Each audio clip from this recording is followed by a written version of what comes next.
Paul Brown said to me, son, act like you've been there before. And I'm thinking, wait a minute, I just barely got on the field. I hadn't been there before. So I'm glad to be part of that trend. Suns out, guns out. How about Isaac Curtis on one side, Charlie Joyner on the other side? A lot of quarterbacks were very envious that I had those two weapons to throw to. But now, wait a minute. Is it fair that Pat McAnally is still the sexiest guy on our team? Is that?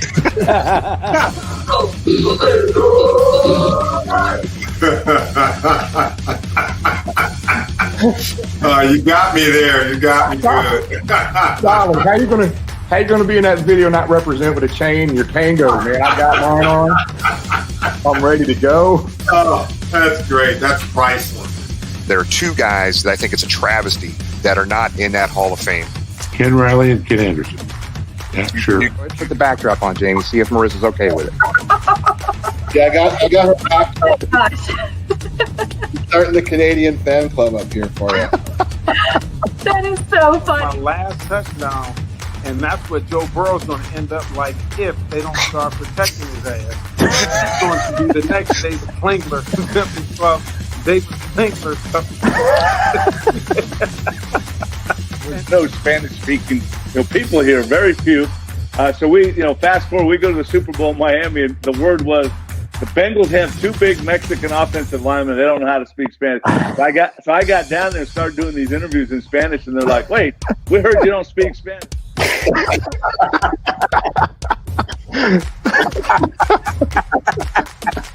What's going on, fellas? What's going on?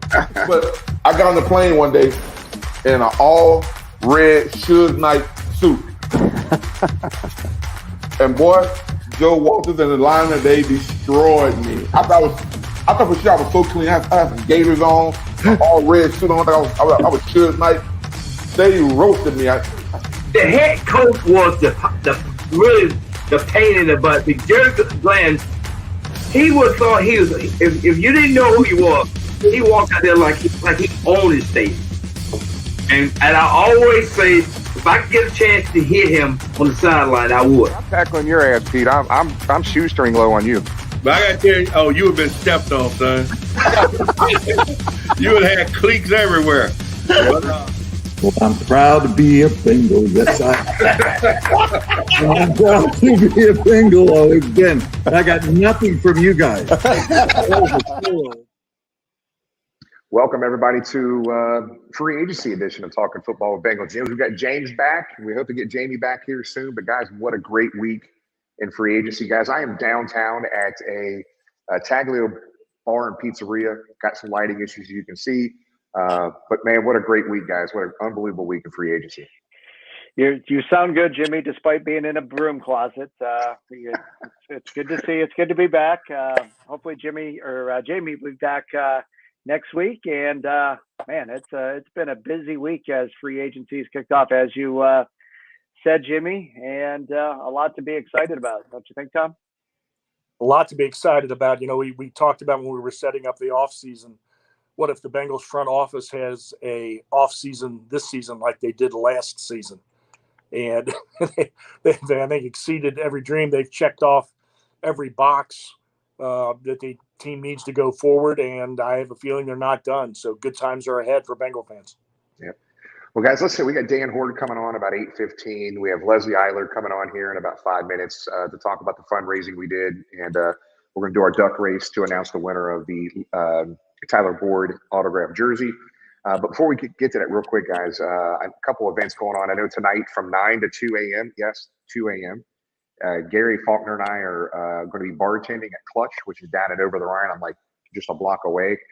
So we're going to have some fun. If you're in the downtown area, want to come down and join us for a drink or two. Don't ask for complicated drinks. I can get you a beer. That's about it. Don't ask for mixed drinks. I don't know what I'm doing with that shit. So, what about those pickle shots we had at the tailgate? Do you think you can make one of those, Jimmy? That's a great idea, James. I didn't bring the pickles. I need to go to Sam's and get some big pickles and stuff. So that was the best. Whiskey. I know that. You can do a whiskey. Yeah. Those were Craig's favorites. See, they're still talking about it. As much as you guys hated them, we're still talking about it. Another event coming up here, Sam Hubbard. We will be at this event May 12th. Thursday at the Foaling Warehouse. It's going to be the largest Foaling Warehouse tournament in the country. 120 teams, big fundraiser for Sam's Foundation.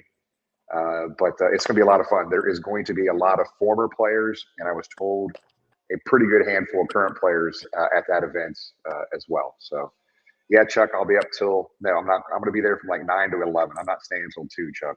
You know me. I need some sleep. But that Foaling Warehouse thing is going to be. We were at that event last year. It was a lot of fun. So make sure you get out there if you're able to.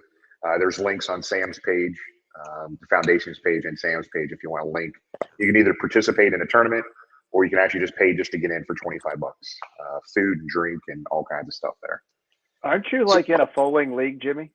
I was with Dell. I'm still my elbow's still messed up. I'm hoping it's recovered by the time, because I think we won 2 tournaments in a row. Dell and I have won 2 tournaments in a row with the Foaling tournament. The stuff he tries to hide from the millions of Bengals fans. Little did they know he's a Foaling ringer. It's actually a lot of fun. If you haven't done it, you got to get there. So we've done it. Remember, we had it set up outside 16 lots back. I don't know, a couple games, 2 seasons ago. It was a lot of fun. So Craig, going back to Craig couldn't throw football because of his bad shoulder. You old guys, just all sorts of ailments. Not the age, it's the mileage, James. That's it, Tom. I threw. They didn't have me on pitch counts when I was little, James. I was throwing 200 pitches a game, pitching 9-10 innings when I was like 11. So yeah, you and Nuxall. You and Nuxall. Hey, speaking of Craig, Matt and all of his Bruce and those guys, Cincy Beer Fest has a beer festival April 1st and 2nd downtown at the convention center. If you guys do not have tickets, I personally will be out of town that weekend. But if you have never been to a Cincy Beer Fest event, I'm telling you, it is a must get to. And I would recommend getting a hotel downtown Friday or Saturday night, having some drinks, and just stumbling over to the hotel for the night, because those little mugs they give you, those little craft beers, they hurt you pretty easily. So be careful if you go. Drink a lot of water, hydrate, and have fun. So let's go ahead and get into, in a minute, we're going to bring on Leslie Eiler. But we, last year, we almost hit $60,000 in fundraising. You guys were just amazing, helping out a ton of different charities that we brought to the table. And the past 2 weeks, we brought another charity to the table. It's Leukemia and Lymphoma Society here.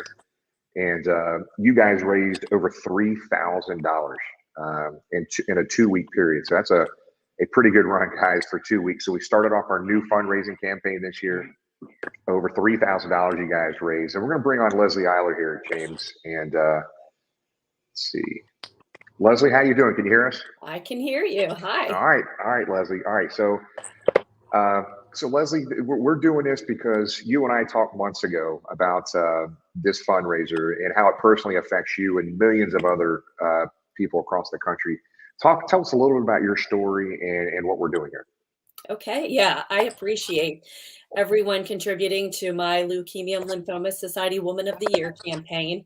I found out March 31st. I just finished watching the UCLA Michigan March Madness basketball game last year, and I ended up with pain in my back and thought maybe I had a kidney stone, went to the hospital, and I was diagnosed with lymphoma. And so I've gone through treatment, in remission currently, still going through treatment. But the Leukemia and Lymphoma Society has been a great resource for me. Not only do they provide educational materials, they are involved in lots of research, and a lot of the money that they collect goes specifically to research. And that research doesn't only help blood cancer patients, but it actually helps with treatments for other cancers too. But the first thing I did when I found out I had lymphoma, I went onto their site. I got educational materials. You can go out on the internet and it can scare you when you look up different things on conditions. So, and then as I did research on other people who had lymphoma or leukemia, blood cancer, Dickie V, everybody knows Dick Vitale, Mario Lemieux, Eric Berry, football player, Joe Nuxall, Kareem Abdul-Jabbar, Anthony Rizzo, and the list goes on and on. So you don't often hear about people with blood cancers as often as some of the other cancers, but blood cancer affects right now about 1.5 million people in the United States. So I really appreciate everybody who donated to the fundraiser. And I know Jimmy's Tyler Boyd jersey giveaway will be finished, but the campaign actually goes for 8 more weeks. So you can still donate after that.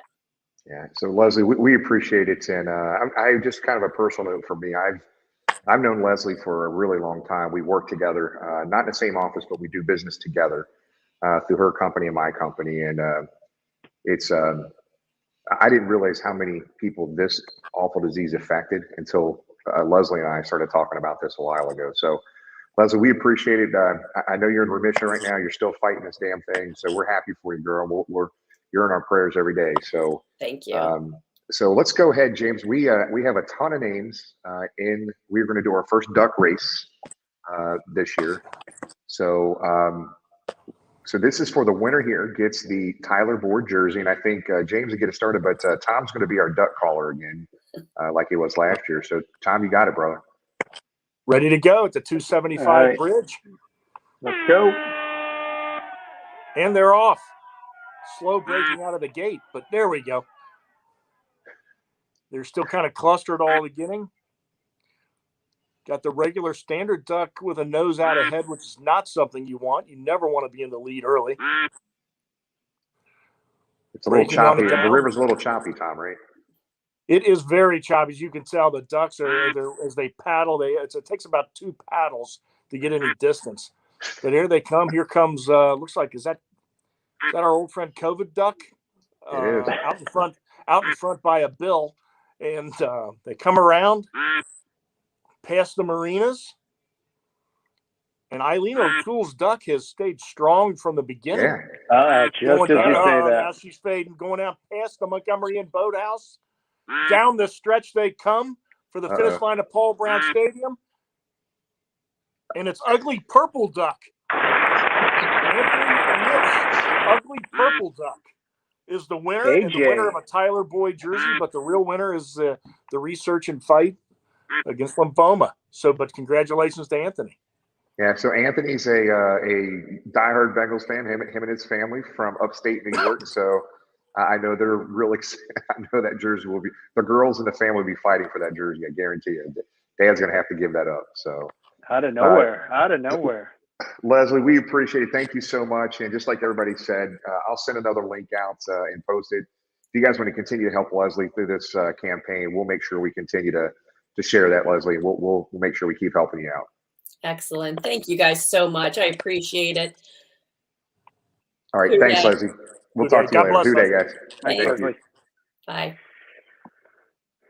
So, yeah, thank you to everybody that donated. Great start to the charity season there. And Tyler Boyd jersey as prize number 1. I don't think we kept obviously track of all the money that we donated last year, but if you go back and look at the laundry list of prizes that everybody took home, pretty darn impressive. Impressive list of things. Very much so. Yeah, good stuff. So we're still waiting on Dan. Let me real quick check on Dan just to make sure he got all the links. I know. Go ahead and check on Dan. In the comments here, I put the link for Cincy Beer Fest for those that would like to attend. You can buy the tickets there at the link in the comments. As Jimmy said earlier, it's a lot of fun, and everybody knows Craig from the tailgate. Our buddy Dell will be there. Bruce will be there. Jeremiah will be there. So if you've never had the opportunity to do it, stop by Friday and Saturday. You can pick, I believe, an afternoon or evening session on Saturday, and I think it's one session on Friday night. So stop by. Say hey. Another note for the Sam Hubbard Foaling fundraiser: those spots will sell out quick, very quick. Even though it's the biggest in the nation, it'll still sell out very quick. So if you want to get a team in there, please sign up quick and early. I assume, Jimmy, a team is 4. Is that correct? Nope, the team is 2. Just you and one other person. There'll be 120 teams in the tournament, which is a massive amount. If you've ever been to that Foaling warehouse, it's massive, and that's a big turnout for a tournament. So a lot of former players, a really good handful of current players going to be involved in that as well. So it's going to be a really big. It's going to likely be his biggest fundraiser of the year. And friend Lisa says it's already sold out. Lisa, I hope it's sold out in 2 days. That's all 3 days. That's awesome. So we'll confirm that too. If Lisa said it's sold out, it's sold out. But man, oh man. You can still go as a spectator. Yep, and that's exactly what Lisa said. Yeah, should be a lot of fun. Probably some Bengals there. What do you say, Jimmy? Yeah, there's definitely gonna be former players there, but they're not giving out specific names, but there's definitely gonna be current players there as well. So they're not naming who those players are going to be, but Hubbard's got some pull. While we're waiting for Dan to check in, kind of going around the AFC and with the James, because James's home base being outside of Cincinnati. The rest of the AFC this week, certainly chipping in. I thought the Steelers took a little bit out of the Bengals playbook last year. They didn't have that massive $40 million a year guy, $30 million a year guy, but they got the guy on the cheap to be their quarterback next year. And they did sign a lot of other pieces.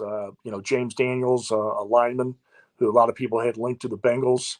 So I think the Steelers took a big step forward. I thought the Ravens were rather solid. Unfortunately, they had fortunately, I shouldn't say unfortunately, I laughed when I heard about it. They had a couple players commit to them that backed out, which I had no problem with. And then 3.5 hours northeast of Cincinnati. I will say this, the one thing that irritates me the most about that is if the Bengals had done that, this entire nation would be dropping acid rain on Paul Brown Stadium. I've been surprised at how limited the response has been for getting Deshaun Watson. The contract's very unique. In fact, it's probably going to change football forever, guaranteeing all the money. I don't know if a guy who didn't even play last year has earned that, but to give up all the draft picks they did, all the draft capital they had, the masterful handling of Baker Mayfield all week. I never thought I'd feel sorry for Baker Mayfield, but I did last week. No, why would you feel sorry for him, Tom? I'm just saying. Well, while we were in LA for the Super Bowl, you're our guy. You're our guy this year. We're not going to worry. You're the man. You're our guy. And then he comes home, and then they're falling all over themselves for Deshaun. It falls apart. They got to come back. No, we're committed. You're our guy. And then they go back again for Deshaun. I mean, the insurance commercials are really going to be messed up next year. What did you guys see around in James? What are they saying in Indy about the possibility of Baker coming to Indy?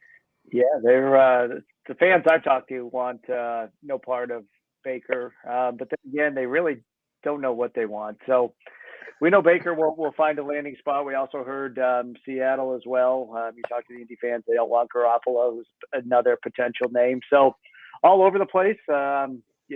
As somebody said, that Miami game 2 years ago that afforded us the opportunity to draft Joe Burrow was a loss that will change the history books forever.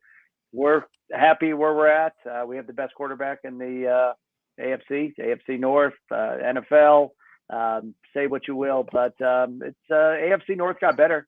AFC West got better this week. So just like last year, the AFC is like where the best quarterbacks hang out, and of course with Russell getting traded to Denver, it's only going to get tougher. But have to like the moves that we've made, and let's bring on our guest, Jimmy. You ready?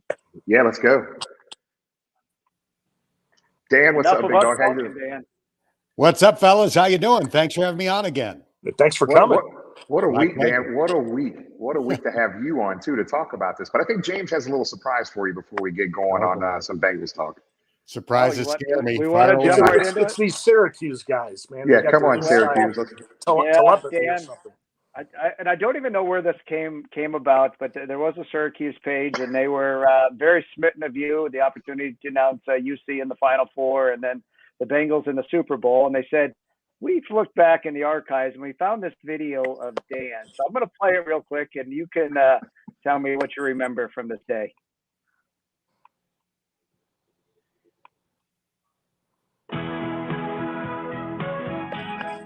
My challenger is one of the winningest coaches in college basketball history, Jim Boeheim.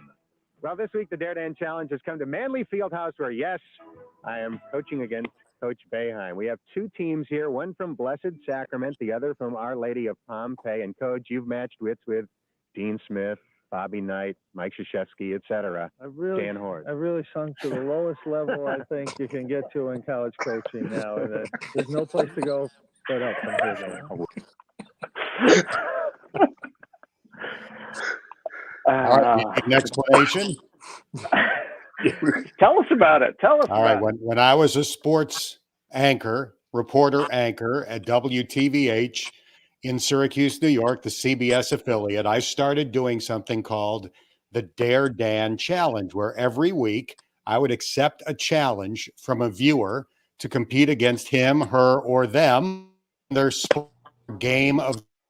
So for several years, I competed against a dog in catching Frisbees. I won.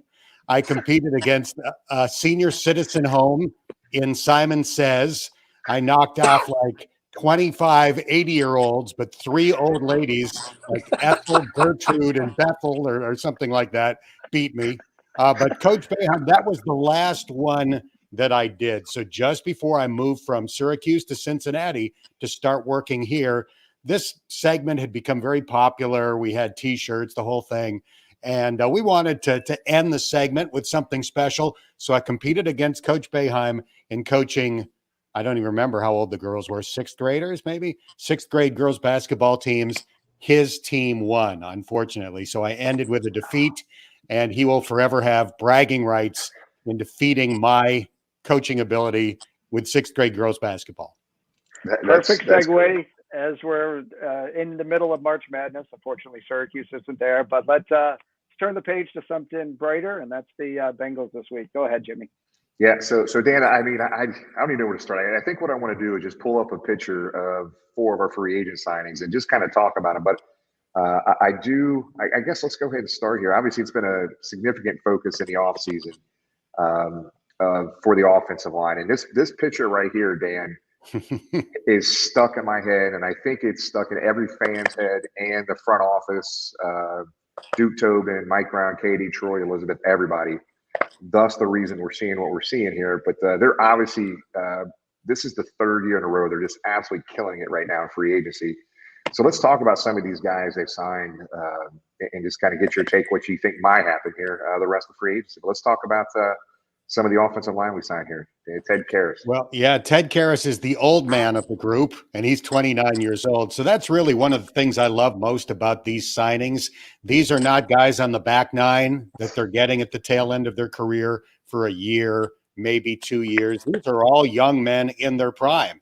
Ted Karras, 29 years old, 6 years in the league. Alex Kappa, 27 years old, 4 years in the league. Now we add La'el Collins to the mix. He's 28. He'll turn 29 in July. So none of these guys has hit his 30th birthday yet. They are going to be cornerstone guys on the Bengals offensive line for the next 3 or 4 years. I think it's awesome. I think we all know this team had one significant weakness going into the offseason, and they have addressed it in a big way. I talked to somebody from the front office in the early stages of free agency and considering the draft, et cetera. And I said, well, what do you think? Are you hoping to sign 2 free agents on the offensive line? And he said 3 if we can. So sure enough, they were able to go out and get 3 really good starting offensive linemen. If you look at their PFF grades, and I know that's not the be all end all, but Ted Karras was the 16th ranked guard in the NFL last year. La'el Collins was the 13th ranked tackle. Alex Kappa was the 13th ranked guard. I mean, we're talking now 3 guys that are going to be in the starting offensive line that were all top 15, according to Pro Football Focus last year. Add that to Jonah Williams, who was 24th among tackles. And then the one mystery at this point will be left guard, and it'll be interesting to see how that plays out. Yeah, and I got to ask, I don't know if you've seen this, but we were all over Cincinnati trying to look for Collins the last few days, and people ran into him at Kenwood Mall. He went out and had drinks with Tony and a group of us. We ran into him downtown. Here he is having a drink with us down at Ryan House. Another here, so he's in the backseat of a postal employee's car. Even the Mike cart got in on the games. Impressive. And the biggest one was really this one. We were buying him shots all night down at the tin roof. But I'm sure that had something to do with pushing him over signing here with our Cincinnati Bengals team. Yeah, it must be. That's some very impressive Photoshop work, I must say. I played Photoshop. golf this morning. I was looking for him on every hole after seeing some of these pictures on Twitter last night, but I did not run into him on the golf course this morning. Oh, let's talk about the Leo Collins. Let's talk about him a little more detailed. So just whatever you're able to share with us, Dan. I mean, how this came about. I know there's some relationships there, but all the fans kind of just losing their minds thinking he left town without a deal. Kind of talk about that whole situation, whatever you're able to share with us. Yeah, well, let's start with the Frank Pollock factor. That's huge. Frank was with him when the Cowboys gave him a chance. Keep in mind, Lyle Collins was thought to be a slam dunk first-round draft pick coming out of college, coming out of LSU. He's another former LSU Tiger now coming to the Bengals. And then there was some sort of legal case where he was brought up in a murder investigation. Nothing came of it. He was found not to be involved, but it caused his draft stock to plummet. And as a result, he wasn't selected. So Frank Pollock and the Cowboys gave him a chance. He immediately began starting at guard, eventually kicked out to tackle, did so well that the Cowboys gave him a 5-year, $50 million deal, which tells you what Dallas thought of him. But he had injury problems. He missed all of 2020 after having hip surgery. He came back and played last year. From everything I've been told, the hip is not an issue, but obviously the Bengals had to look at that very closely before committing a ton of money to the guy. And, he's definitely an excellent player. Frank Pollock called him a glass eater. That's his favorite term. He used that term to describe Lyle Collins. Now, I'm sure some people are thinking, all right, well, if he's a really good player and the Cowboys had him under a long-term deal, why did Dallas give him up? Well, salary cap is a factor. The Cowboys have a bit of a salary cap crunch. And secondly, while he was out, somebody else started at right tackle and did well enough that the Cowboys felt, okay, we can save money with this guy at right tackle. We'll move on from Lyle Collins. So it works out beautifully for the Bengals. He's not at the very top of the right tackle market, and that also applies to his salary. But as I mentioned, number 13 in overall tackles, left tackle and right tackle in the NFL last year, according to PFF. So it certainly seems like a home run to me. Yeah, absolutely. Tom, I know you had some things too you wanted to run by. Dan?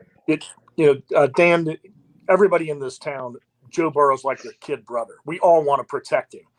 We all worry about him. We all want him to succeed. He is the guy to lead us to the promised land. But as everybody's been talking about that, I think there's a Joe that has been neglected with these signings. Joe Mixon has got to be ecstatic with these 3 signings this week.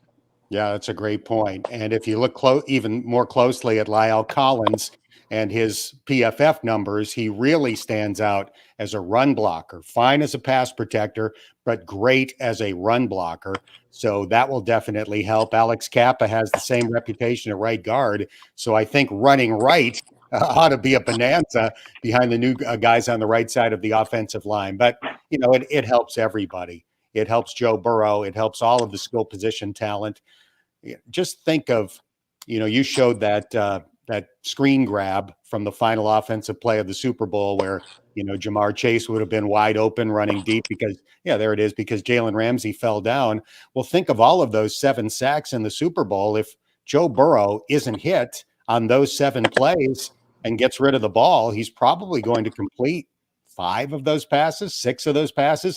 As good as he is, that's the difference between winning and losing that game. So I'm very excited about this. I know Bengals fans are too, and it'll be interesting to see. Maybe they will add somebody else with one of their first couple of picks in the upcoming draft. Yeah, Dan, talk about it. I mean, are we done with free agency? You think there might be another signing or two? I'm not sure where they're at on the cap, and right now I don't have the details on that. But is there a possibility they might add somebody else, a significant quarterback? I would say it's almost a sure thing that they will add more free agents. Now, these guys would be more in the bargain basement category, but Eli Apple fit that description last year, and he started more, took more snaps at cornerback than anybody else on the roster, including Chidobe Awuzie. So sometimes those bargain basement guys prove to be very important, and obviously that was the case with Bengals the last couple of years. Yeah. Having solidified that O-line or replacing 3 out of the 5 starters, does that open us up now, as you mentioned the word draft, to take the best player available at the end of round one now? Yes. They are not in a position where we all have to think, dear God, please get an offensive lineman. It's not that way at all. Now, Tyler Linderbaum, for example, a lot of the draft gurus have him as a top 15 talent in this draft, but he's a center, and every team only needs one starting center. Most of the teams have theirs, and he measured with short arms at the combine, which is obviously a bit of a concern. If he falls all the way to 31 and the Bengals have him graded that highly, I don't know if they do or don't at this point, but if they did, if they thought he was a top 15 prospect in this draft and he's there at 31, and that Ted Karras can play left guard as well as play center, then maybe you take the plunge. But they're certainly not in a position now where they have to go with an offensive lineman in the first round. I don't think they will, quite honestly, but their options are certainly more open than they were before these three signings. As always, we appreciate the viewers who type in their questions. Mon's question transitions perfectly into what I was going to ask. We talked about the O-line. We know the three signings there. We brought B.J. Hill back, who worked out tremendously after the Billy Price trade. But we did see Larry O potentially go to the Bears. Obviously, that deal fell through. As Mon asked, any chance we could see him coming back maybe on another one-year deal? I think that would be the scenario. I think it would be a one-year deal. Unfortunately for Larry, the Bengals did tie up a lot of the money they have budgeted for that position in B.J. Hill. So if Larry comes back, it would almost certainly have to be on another one-year prove-it type deal. But that might be the market at this point for Larry Ogunjobi with anybody. After he flunked the Bears physical, after agreeing to a huge deal with them, I feel terribly for Larry. He's awesome. One of the nicest guys they've had in here in the 11 years I've been doing the games. So I certainly hope that there's another contract like that in his future. But because of the broken foot he suffered late in the year, it might have to wait until next year before he can get another multi-year deal. Dan, you mentioned the Bengals don't have to go in any special direction in the draft just because of what has transpired this week. One signing that seems to be going under the radar nationally and locally is Hayden Hurst.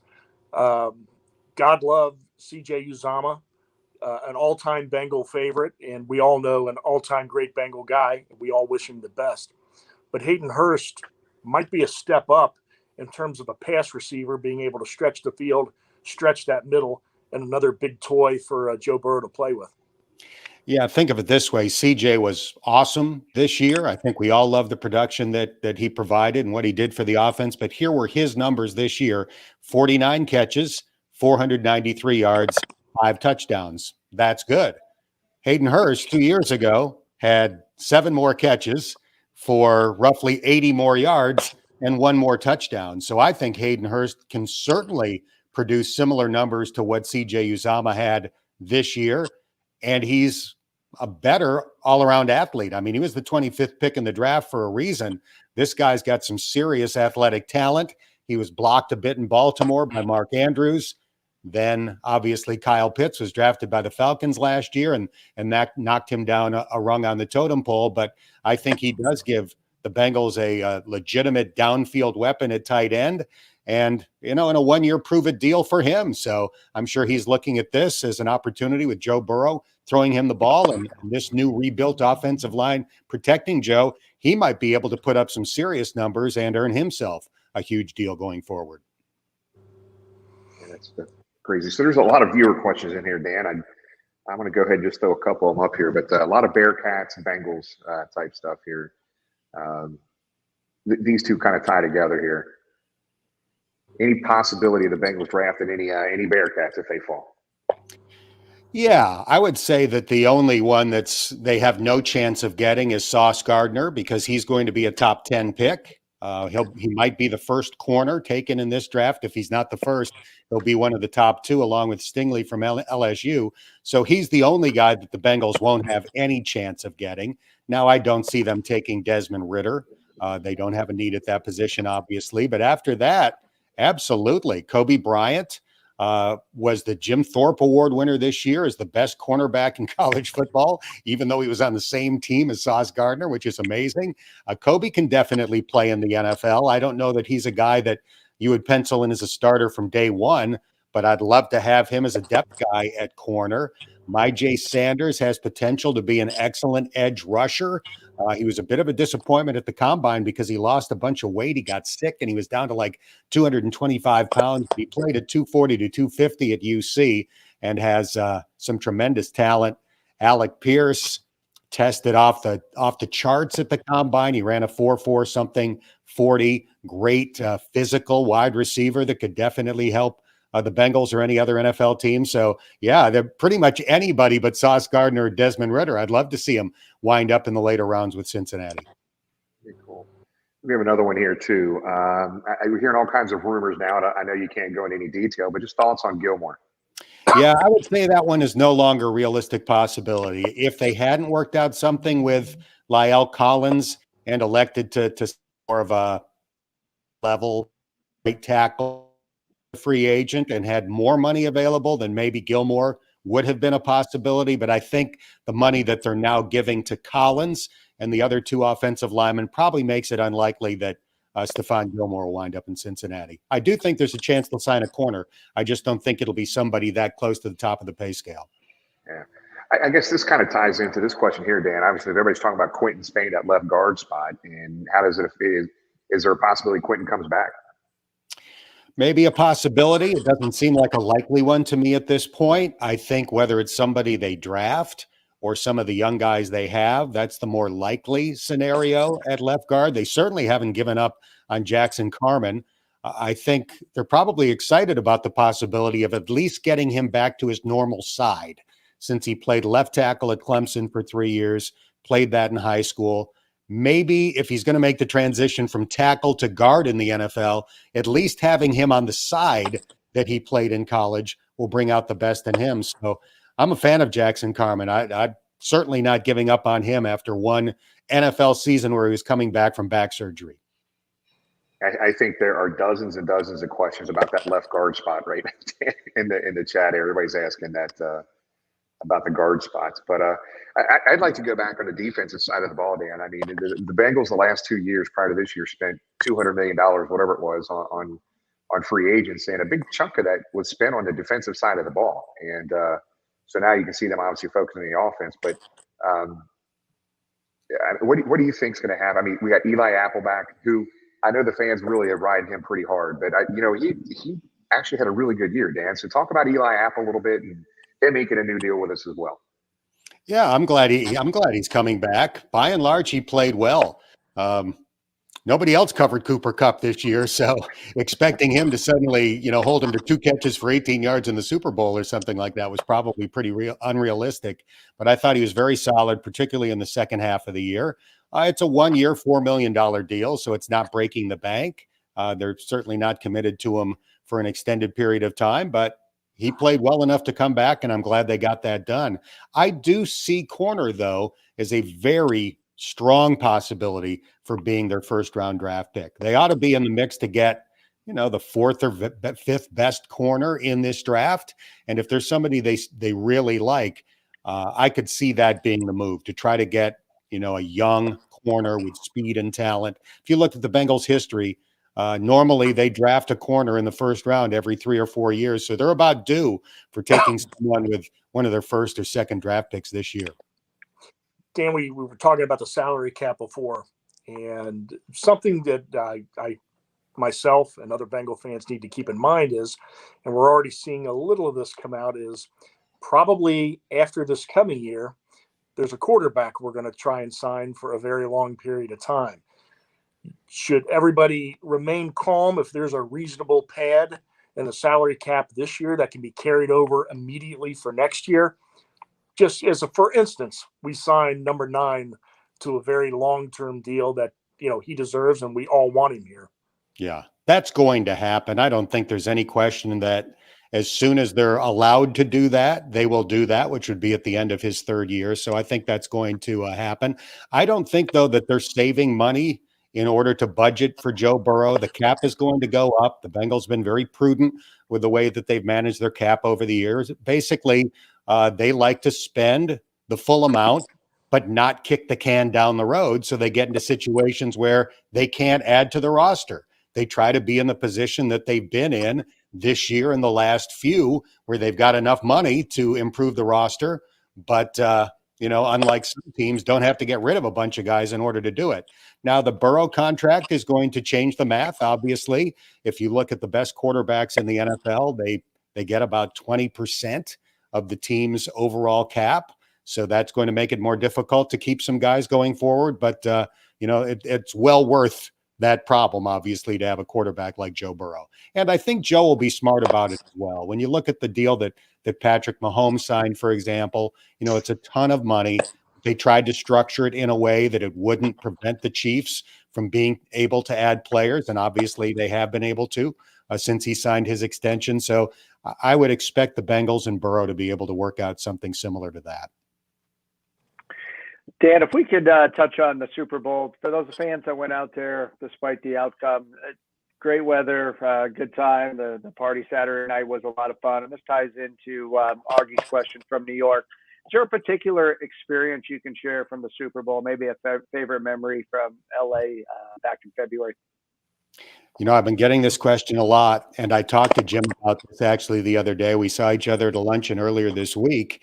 And after giving it some thought, I decided the best comparison for me and my Super Bowl experience was the first Jurassic Park movie, where the characters see dinosaurs for the first time and their mouths are wide open and their eyes are, as big as boiled eggs. And it's like, oh my God, dinosaurs still exist or exist again, whatever phrasing they used at the time. That's what the Super Bowl was like for me.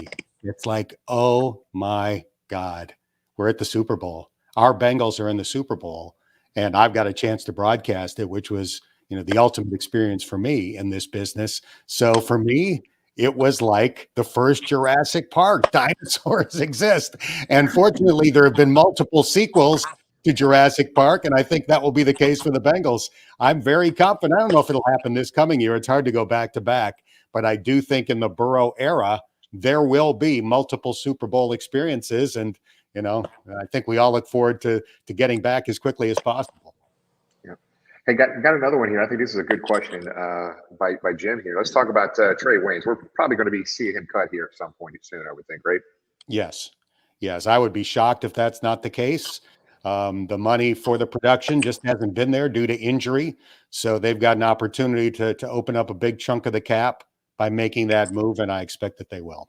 Yeah. And everybody's forgetting about this guy right here. Joseph Osai was having a hell of a preseason until he got hurt. Talk about Joseph Osai and his status. Yeah, I'm not forgetting about him, that's for sure. He only played in one preseason game, but he was extremely impressive against Tampa Bay that first night out. I interviewed him after that game on the post-game show with no idea that was the last time we would see him. And he had no idea because he did the interview. He had a big smile on his face. I think his hand was wrapped up.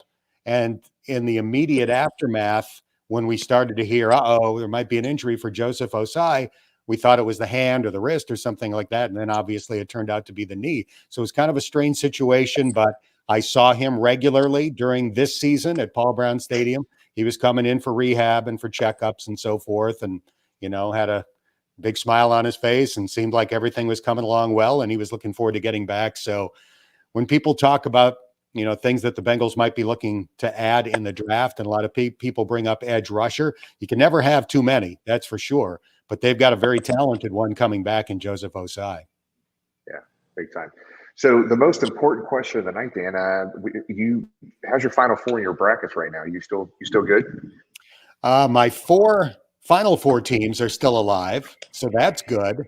The destruction of everybody else has been pretty brutal. I said a couple of days ago, I can't wait for next year's NCAA tournament so I can fill out a new bracket because of the carnage on mine. I think I'm in last place in the family pool that's posted on our refrigerator. But my final four teams are still alive, so we'll see. All right. Tom, James, you guys have anything else for Dan? There was one other question. Oh, here was a question or a comment from Mon. Loves your podcast. Another Syracuse alum, Adam Shine. He says, get him back on. That is a tremendous suggestion. I love having Adam Shine on. He's so entertaining. So, Mon, I will reach out very soon and see if I can get time Adam Shine back on. He's always a fun guest. Well, yeah, two things real quick for you, Dan. One, it's very rare you have a weekend where you're not calling a game. So thank you to your family for allowing you to come on with us tonight. And apologies to your son that you're not in watching a game with him. As Duke Tobin talked about the offensive line, something of philosophy really stuck out. He's, somebody said, are you going to sign free agents? Are you going to draft guys? Or are any of our guys going to get better? And he just simply said, yes. Not just the offensive line, but the roster as a whole. What first or second year guys can you see stepping up next year and being a big time contributor to not just getting us back to the Super Bowl, but winning it? First or second year guys. Well, let's start with Jackson Carman because that spot is open, and I do think the talent is there. I don't think he's received enough credit or understanding for the injury he was coming back from. The dude had surgery on a herniated disc. I mean, that's not nothing. I know it was signed off on as this is not going to be a long-term issue, and I don't think it will be, but it certainly impacted his conditioning, getting ready for his first NFL training camp and how he performed as a rookie. But the dude is huge. He's smart. He's got good feet, and he's got a great coach in Frank Pollock. So I'm bullish on Jackson Carman. I still think he's going to be a very good pro. And it could be as the starting left guard this year. Joseph Osai obviously would be another guy to mention since we didn't get to see him play in the regular season. I think it's going to be interesting to see if Drew Chrisman wins the punting job. They kept bringing him back on the practice squad because they like him. They didn't want him to get grabbed by another NFL team and not have the chance to let him battle Kevin Huber for the starting punting job this year. So that's going to be one of the interesting offseason battles, assuming that Kevin is back. Yeah. Well, Dan, brother, I think we're a little bit longer than we told you, bro, but it means a lot. You coming on, you taking time from the family, spending time with the fans. There's a ton of folks watching right now. It means a lot, Dan. We appreciate your time tonight. Thank you so much, buddy. Hey, anytime. You guys do such an awesome job. Can't thank you guys enough for your passion for the franchise. I think it is it's definitely contagious. And we appreciate it. All right. Thanks, Dan. We'll see you, buddy. Thanks, Dan. Thank you. He's always good, man. He's the best. The best radio play-by-play man in the business. He is the best. I should have asked him who he had winning the NCAAs. So they didn't make it. Thank you to all. Probably hit Syracuse. Yeah. Oh, Lord. Listen. Let's not talk about it. But thank you to all the viewers who are such an integral part of the show. Your questions, you guys and gals tuning in every week. We certainly appreciate it. And the opportunity to ask Dan or any of our guests those questions. Keep it up. We'll continue to do it as we're in season 3 now. We haven't been canceled yet. So just exciting. Great time to be a Bengal. I think we have to get Jamie back next week. We're going to have to work on a new intro, too. I noticed that as we played the intro going into tonight. So we have to get a new season 3 intro going. We'll get everything together, but we'll be monitoring Bengals free agency. It's been exciting thus far and transitioning into hardcore coverage of the draft all month of April.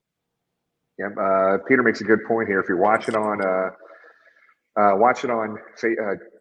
YouTube right now, hit that button. Make sure you subscribe and follow us. We got a lot of stuff coming out here on YouTube. A lot of good stuff going on there. So, guys, we appreciate it. Thanks for being with us. We're going to cut this show off right now because I've got to get out of here. They're closing, and I got to cash out, and I got to head somewhere else here. But, guys, thanks so much for being with us. We appreciate it. Leslie, thanks for being with us. It was awesome. $3,000 you guys raised. That was a really cool thing. Congratulations to AJ for winning the jersey. And again, thanks, Dan Hoard, for being with us tonight. So we'll see you guys next week, guys. Hoo day. Thank you. Hoo day.